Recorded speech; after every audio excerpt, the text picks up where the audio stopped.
Okay, thank you for the invitation to speak and the, well, it's not pointing towards me. Is that better? Thanks for the invitation to speak and the indulgence in letting us give our talk in two parts. So I'm going to mostly just present some results from the particle filtering calculations that we did, so it's on the same topic. So I was just going to briefly mention a bit more about where the models are coming from. So the idea is that in fluid dynamics, you have a flow map which takes a particle at some initial condition to its location at some later time. So it's a time-dependent flow map. You can think of it as being a diffeomorphism if it's smooth, but it's not always smooth. So just some kind of smooth-ish map. And then in classical fluid dynamics, we just say that the velocity is the thing that's moving the particle around. So we call U the velocity, and it just tells you the speed of Lagrangian particles evaluated at a particular point in Eulerian space. And then the way that these models that we're using are obtained is that now particles move according to a sum of two parts. So one part is the deterministic velocity field U, and there's another part which is stochastic. And the way that this model is built is that we have a sum of known time-independent vector fields psi, so indexed with k, going from I equals what? So that should have been psi I. Well, the index should go from k equals 1 up to n, sorry. So there's... Do you mind to use a pointer? If there is one? Yeah. There is one, but with no battery. Oh, maybe I can take that out and then it works. There we go. Yeah, so, okay, so these are things are known time-independent vector fields. And so there's an extra part which is stochastic, and these are independent Brownian motions. And the... Colin, can you use Lucas pointer, which actually points? You've got the best pointer, Luca. Okay. Be careful, it's all right, it's so good I should only point it away from the audience. Oh, that's amazing. Thank you. Yeah, so so the framework has this Trutanovich formulation, so I'm using this dot with a circle around it to indicate that. So this ansatz of how particles are moving, so the idea is that this part models the motion of the fluid due to, or the effect of unresolved motions on the large-scale flow. And so there is a formal derivation via homogenization of this ansatz in this paper that I did with Georg Gottfeld and Darrell. Okay, so what happens is that you can then, so if you have this ansatz, you can just kind of crank a variational handle, and any fluid model which has a Hamiltonian formulation, you can modify the handle to, so the standard models of fluid dynamics are obtained from this, and now we stick this in instead, and then you get stochastic versions of any fluid model that you like that's in that framework, which is basically everything. And all these models have this stochastic version of the circulation theorem. So what happens is that, so you have a loop that's moving around with the flow, and this is the momentum divided by the density, which might be the velocity, integrated around the loop. And then, so sometimes the right-hand side is 0, like for example for incompressible Euler or the shallow water equations. And then if you have some advected other quantities, then you might get a source for circulation. So for example, the baroclinic torque that you get in Boussinesq equations. And so the only difference is that now this loop is now transported according to the stochastic ansatz. So the stochastic velocity is having an effect on the loop as well as the deterministic part. And in these models in general, energy is not conserved because the constraint is time dependent. So in the absence of forcing dissipation, then momentum is conserved, and in models where entropy is supposed to be conserved, then it's still conserved. Okay, so why are we playing around this for data assimilation? So the thing is that in this particle filtering framework that Dan was talking about, you make a proposal, so you move the particle somewhere according to its law, and so Dan was talking about these things like jittering and nudging and so on. They're really just different proposals, so you're moving the particle elsewhere. And it's effectively, what you're doing is effectively selecting a different realization of the noise that puts the particle closer to the data, and then there's a way to update the particle weight so that process remains consistent. So in our framework, the noise is all coming from a modification of the velocity that moves the fluid elements around, this extra part.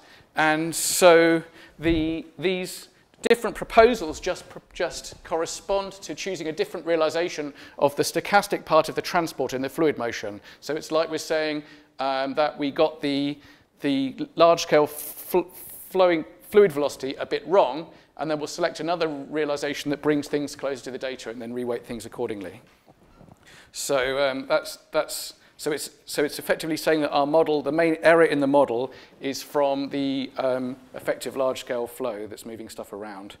Okay, so we're looking at a couple of models in these results. So mostly I'm going to focus on what we did in one model, which was that this work was led by Wei Pan. So by the way, this work has been done by our two fantastic postdocs, Wei Pan and Igor Shevchenko, and please invite them to give seminars and mini-symposium talks and things like that. So Wei Pan looked at the 2D incompressible Euler equation. Here we've written it in terms of the vorticity, and there's the usual rule for inverting the velocity. And then because our ansatz as things in this particular model, because we have these time-independent vector fields, it implies some kind of statistical stationarity. So to ensure that, we put in large-scale forcing and Newtonian damping, as is common in 2D Euler when people are doing 2D turbulence, in order to make sure that the statistics are stationary in the whole model. So this is what we used for the fine-scale simulations to produce the data which we're filtering. And then the coarse model, we're using the stochastic version, where now the velocity is replaced by this stochastic transport here, and everything else is the same. And so the idea is that this term here represents the effect on the large-scale vorticity from the missing kind of small-scale fluctuations in the velocity field. Can you maintain the smoothness? I mean, in the advection term, if omega becomes sort of filamented, has a front, stuff like that? I didn't make any assumptions about smoothness. So we're actually solving this equation in a weak form. So this is just the strong form that's written down here. Okay, so the setup of the model very quickly. So we used a upwind discontinuous Galerkin. It's not very important except for the fact that the upwinding eats entropy at the grid scale. So it means that there's some extra numerical dissipation in the model implemented using Firedrake. That's not very important. So the fine grid, we've got 3 million degrees of freedom, and it's quite a small time step relative to the eddy turnover time. And then the coarse grid is much less degrees of freedom, and with a bigger time step consequently. And so the idea is that so we run the truth is simulated, created from the fine grid for the PDE, then the SPDE is solved on the coarse grid. And then we happen to have 51 independent noise variables, so I don't have much time to explain about how we chose those, but that's what we're doing. And then we have sort of some observations. So what we do is we observe, make noisy observations of the fine velocity at 89 points and then 289 to compare. And then we derived a variance from the kind of coarse graining error. So the problem is we're observing the fine velocity, and then what we're simulating with is the coarse one, which is in some sense like a spatial and temporal average of the fine one. So that's how we looked at fluctuations in the fine solution and used those to infer a variance. So Dan's already showed you what some solutions look like there. And so we're looking at two types of numerical experiments. So one is the perfect model scenario, where we actually generate observations from the coarse resolution PDE, SPDE as well, then just simulating to the same model. That's a sort of perfect twin experiment. And then we also did this imperfect model scenario. So this is the more realistic thing. So now the observations are taken from the high resolution PDE and then is simulated into the coarse resolution SPDE. And Dan already answered this in the question, but the initial data, what we do is we take a spun up high resolution PDE solution and coarse grain it for the initial conditions for the SPDE, and then we make some perturbation to generate some distribution which defines our prior before we start assimilating data. Okay, so I'm just going to show you lots of graphs now. So here we have, so this is the perfect model scenario. So on here we've got the mean squared error. So and then what we're looking at is so these three curves correspond to different amounts of observations and different observation frequencies. So delta here is the observation frequency in eddy turnover times. It's the wrong units here. Oh, it's written here. Okay, so black is 81 observation stations and 1/25 of an eddy turnover time for each of the measurements. And then blue is less frequent times, more, and then more simulations. And then red is the more frequent times and more observations as well. So there's some improvement increasing the amount of data. Here we've got the standard deviation of the ensemble. You can see it's decreasing as we increase more information. I'll show you errors in a minute. Here we've got the number of tempering steps. So part of the particle filtering process does these tempering steps, and we have to do more of them when we have more information. So you can see this is on average. So we're doing 1, 2, 3, 4 tempering steps, not a lot. And here you can see the essential sample size. So we ran it with all of these experiments with 100 particles.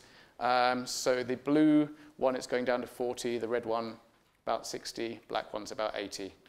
So we maintain this good essential sample size as a result of this tempering and jittering process. Yeah. This is time, yes, that's right. Sorry. In all, yeah, it's the same time scale on all four graphs, yeah.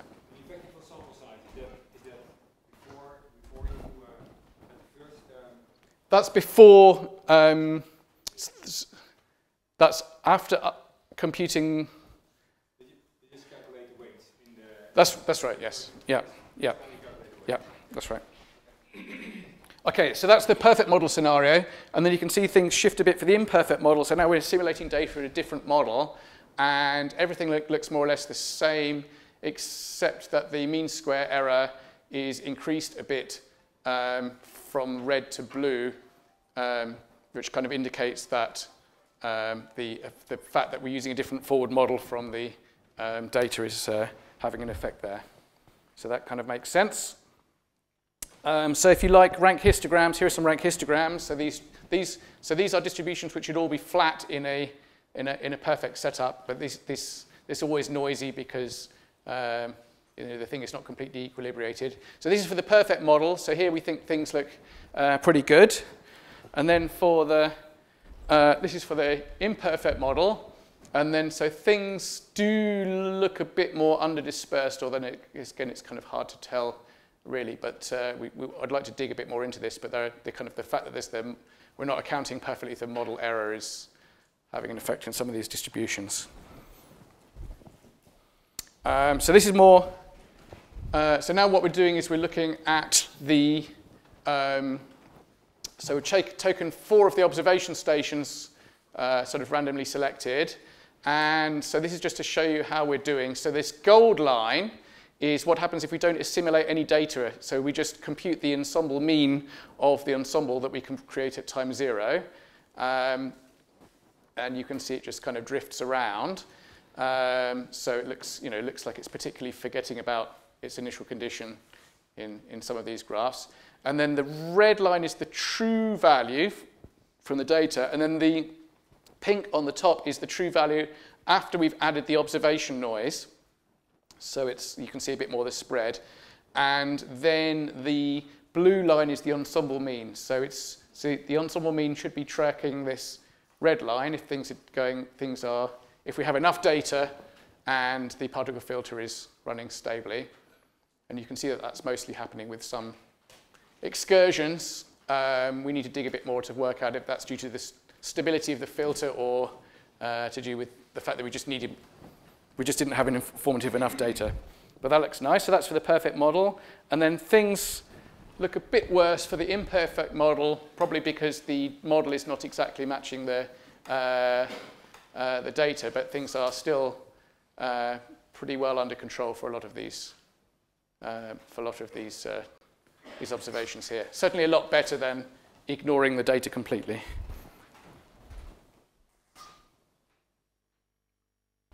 And then this is more or less the same thing plotted here. So blue and red are, again, so blue is the ensemble mean, and then red is the true value. And then you can see all of these spaghetti here is the when we just take the ensemble and run it forwards from the initial time without assimilating any data. So you can see how things are spreading around in this coarse model relative to the solution that we're trying to assimilate in. So it just gives you a picture of how we are able to control the blue trajectory quite well compared to that spread without the data. So it looks like things are working stably. And then this is the different. This is not much to see here between the coarse and between the perfect and the imperfect model scenario. So we do see some quite big excursions now and again on some of the observation stations, and then some of the other ones look quite close.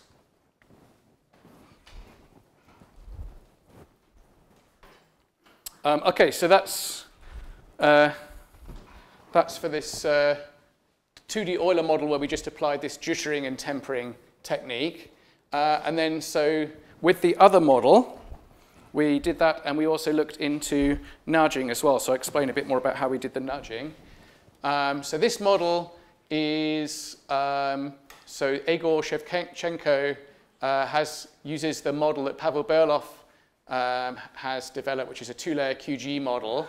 And this is a channel configuration. So now we've got 2 layers, Q1 and Q2, the potential vorticities, and then you can use those things to solve an elliptic problem to get the stream functions. And then the stream functions then are used in the velocity field. So here's the deterministic bit of the velocity, and here's the stochastic part.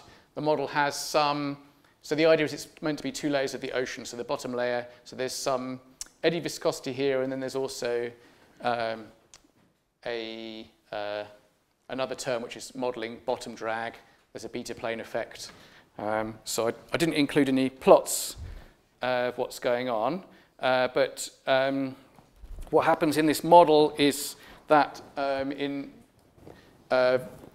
series of jets kind of appear across the channel and then wiggle around and interact. There's lots of eddies that they create which interact with each other. Okay, so this is an upwind model. Again, it's finite volume this time. So again, the upwinding is eating grid scale entropy as well as the eddy viscosity there as well. And so this is just the name of this kind of suite of discretizations which Pavel Berlov has in his model. So the data on the fine grid is 2,000 by 1,000 roughly. It's hard to talk about time step because there's adaptive time stepping, but it's kind of it's adapting mostly to the CFL condition. And we tried 2 very coarse grids in comparison, 129 by 65 and 257 by 129 cells in each layer. So there's 2 layers. And here we had 51 independent noise variables, which it's described in the paper how they were selected. And then we had a sort of relatively small number of observations, so just 4 by 4 points or 8 by 4. And again, we kind of derived this variance from the coarse graining error. So I did have pictures. Sorry, I forgot. Okay, so what happens? So this is just a spun up solution, and you can see these jets which go across, and these kind of Rossby waves and eddies and things. This is the top layer and the medium layer. And I just wanted to show you what happens as you go down through the layers is the number of jets actually decreases. So I'm not changing the eddy viscosity here. We've tuned the eddy viscosity to the highest resolution. And then so all of the numerical dissipation is just what's controlling the thing. And you see as we reduce the number of grid points, then the number of jets actually decreases. And so this is quite a big difference between, you can see it's getting fainter and fainter because I'm using the same color scale in each one, and the vortices are also less intensive as well for the lower resolutions as well. So you can see that in this lowest resolution, there's no sign of any jets at all. If we go up 1 level of resolution, there is some evidence of jets that are appearing. And then what we're doing is we're trying to simulate data from this high resolution solution in which there are lots of jets. So what we found was that the ability of the particle filter to do this very much depends on whether it can sustain any jets at all. So as you'll see later, we can use this resolution for the coarse stochastic parameterization model, and because it allows jets, then it can get closer to the truth, whereas this one, it's very, very hard to get anything to work at all. Okay, so I'll just quickly show you some results. So this is with the coarsest resolution. So this is ensemble. It's a measure of the spread of the ensemble. So this gold line or green, I'm colorblind, I'm not sure what that is the truth. So these are for particular some of the observation stations. Then the red is just run the model forward from the prior distribution without assimilating any data. And then blue is we simulate some data with 14 stations and a simulation step of 4 hours. And so you can see it does reduce things a bit, but the errors are still growing, and it's mainly because it's nothing to do with the particle filter, it's just that it's very hard for the data to be informative for this very coarse resolution from the fine resolution because of the lack of jets. So we were very sad about this, and then Igor just happened to notice if he increases the resolution by 1 step, then things look much better. So because the slightly higher resolution can sustain jets, even though it's the wrong number of jets, then the error is actually much better under control when we're assimilating the data. So here again, red is without assimilating the data, and blue is with assimilating the data using. So at the moment, here this is just with the jittering and tempering part of the algorithm. Okay, so I wanted to talk about nudging very quickly. So what happens is that, so the way nudging works is, all our models are built around this ansatz with this stochastic perturbation to the velocity. And then so what happens is if you roll the dice, take a particular noise realization, and then you run the forward model for one data assimilation step, and then you weight the particles according to how close the model is to the data, and then that gives you the new weight. And then some of those weights might be just very small. So what you can do is you can try to nudge the particles closer to the data. So the way you do that rigorously is you can introduce some deterministic drift part which has the same structure as the velocity field. So we're effectively putting a deterministic part to the velocity field, but using the same vector fields from which we generate the noisy part. So we can just now choose this lambda, this time series for lambda, and then to be consistent with the distribution, you have to add an extra part to the weight formula. So W is the weight, and we look at the minus logarithm of the weight here, according to Gersanov theorem. So what happens is you can choose whatever lambdas you like, and then as long as you apply this formula, then it's still converging to the same distribution. And so the idea is that now we try to optimize these lambdas. So what we do is we try to minimize the expected value of this solution, so the expectations taken over all realizations of the noise, conditional on the observed data. So then this is an optimization problem for lambda. So your lambda is changing this term, and it's also changing how close you are to the data. So now it's a trade-off between these two terms. And we have to do this conditional expectation because otherwise lambda is effectively a function of the noise realization, and then that violates the assumptions of the Gersanov theorem. So this is sort of making it kosher here.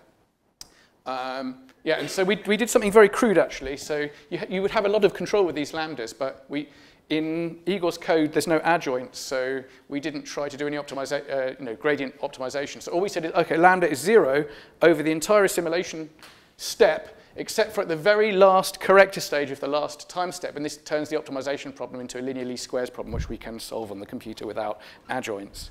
So that's a very crude way of doing nudging, where we just do all the work in the final time step. So we don't expect things to improve a lot, but we're just looking for evidence that nudging could make things better, and then we could invest more time in using an adjoint or something like that. So you can see now we've got the red and the blue without data, with data, and then this lighter color, whatever that is some kind of pink or something, is with the nudging as well as the jittering and the tempering, and you see that the error is reduced further. So this is with the coarsest resolution, where things were not going very well with the jets. And we have similar improvements for the finer resolution as well, but I didn't include that slide. So this is not a dramatic improvement, but we did something very crude with the nudging. So I'd really like to invest more in getting an algorithm where we solve this optimization algorithm properly with the lambdas, and I think this gives us enough evidence that we should definitely investigate doing that. Okay, so I just summarize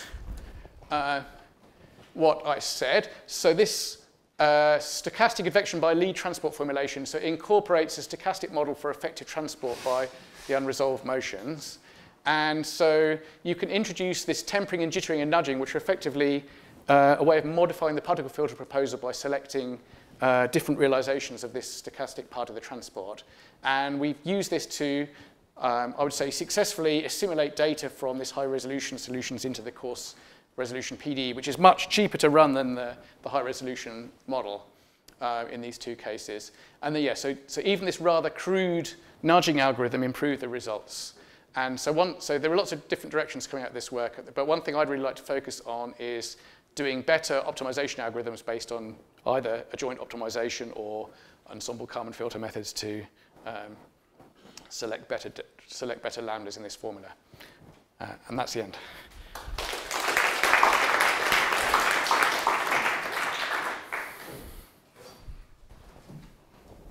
Yeah, Diane. Yep.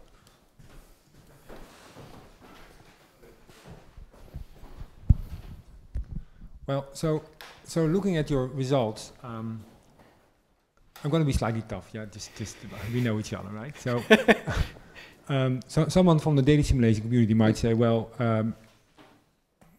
it doesn't converge, right? It doesn't. I mean, often your spread is just much smaller than your deviation of the truth from the mean, and it sort of failed. And of course, you can say, well, we didn't have enough observations to constrain the system, etc. But still, yeah, it does a good job, but not as perfect a job as we want to get to. And so I was surprised, for instance, that you showed that the ensemble spread was much larger. No, what is it? Yeah, larger than the root mean square error, but your histograms were looking perfect. That seems to be a contradiction to me. How can that be? So the histograms. So you mean these kind of graphs? Or no, so the histograms. If yeah. you look at the histograms, they look pretty good. Yes, let's they say do. just do the perfect model. Well, for both of them, I thought even the imperfect model, I was really happy.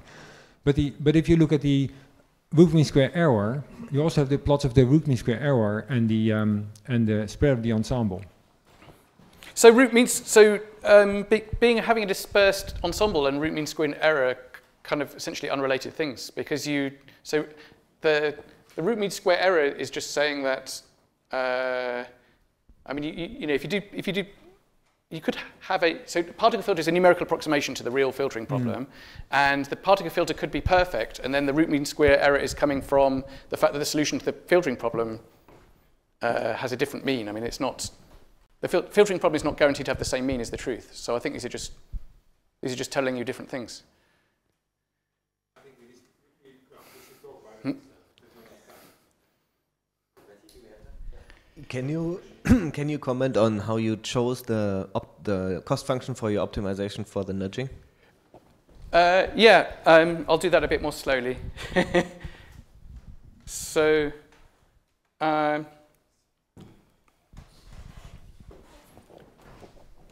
we've got two terms. So that on the left-hand side, the phi is just the solution map. So UN is from a known distribution, and then the solution map just maps you forward to the solution at time yn plus 1, and then h is the observation operator. And now phi depends on lambda, so because you've now introduced this extra term in the transport velocity. So we can try to make this number smaller by tweaking lambda, but then you pay a cost, which is that the weights need to be changed, and the cost is given by this other term here.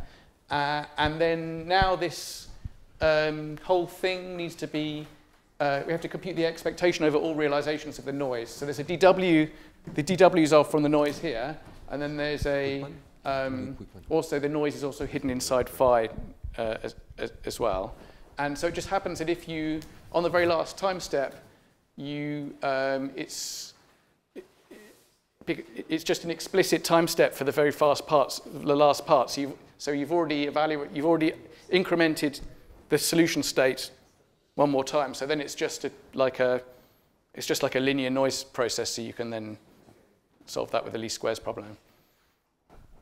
But it's more or less you can change lambda to get close to the data, but then you pay a price, which is this other term on the right hand side. Just a very quick, two quick one. Could you comment on why it seems to me that from the previous part result why the jittering seems to be I would expect to have more jittering when you have the data constraint is larger, so when you have more frequent and more densely observed.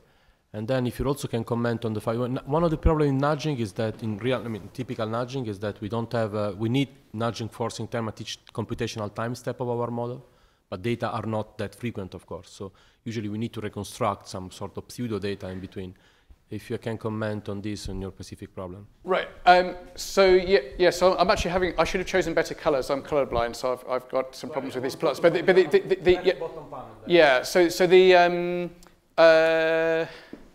So what I don't completely understand is why the blue one has the most. So you expect to have to do the most jittering steps when the data is most informative. Seems not to be happening here. I don't completely understand that, but it's certainly the case that with the least amount of data, there's the least amount of jittering that's required. So what was the other question? You apply the nudging at the end. Oh right, yeah. So one thing I didn't really mention is that this is actually sort of important as well. So the nudging is now it's an optimization problem. So what we're doing is we're only nudging by changing the noise variables.